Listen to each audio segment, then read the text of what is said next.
கட்டிட மேஸ்திரியை காரில் கடத்திய பெண் உட்பட 5 பேர் கைது.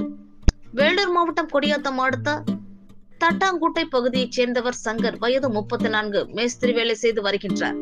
அணைக்கட்டு அடுத்த ஆசனப்பட்டு பகுதியைச் சேர்ந்த ராஜ்குமார் இருவரும் நண்பர்கள். இந்நிலையில் சில மாதங்களுக்கு முன்பு ராஜ்குமாரின் சித்தி சுமதி என்பவரது வீட்டில் கட்டுமான பணிக்காக சங்கரை அழைத்துச் சென்றுள்ளார். அங்கு பணி செய்த போது வீட்டில் வைத்திருந்த அரை பவுன் தங்க நகை காணாமல் போயுள்ளது.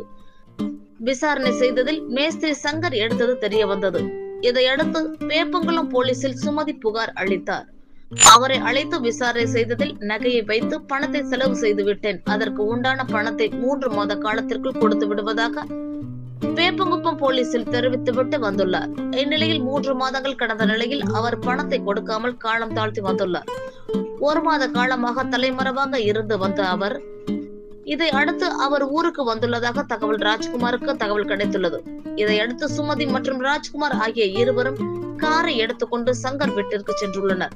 அங்கிருந்த சங்கரிடம் பிரச்சனையில் ஈடுபட்டதாக கூறப்படுகின்றது. இதனையடுத்து வேப்பங்குப்பம் போலீசார் உன்னை அழைத்து வர சொன்னதாக கூறி சங்கரை காரில் ஏற்றி சென்றுள்ளனர். இதனால் பதறிய சங்கரின் குடும்பத்தினர் கத்தி கூச்சலிட அவர்கள் காரில் ஏற்றிய சங்கரை அழைத்து சென்றனர்.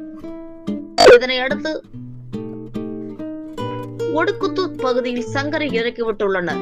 இதனிடையே சங்கரின் தந்தை மனோகரன் குடியாத்தம் தாலுகா போலீஸ் ஸ்டேஷனில் எனது மகனை சில நபர்கள் காரில் கடத்தி வந்து சென்றுள்ளதாக கூறினார்.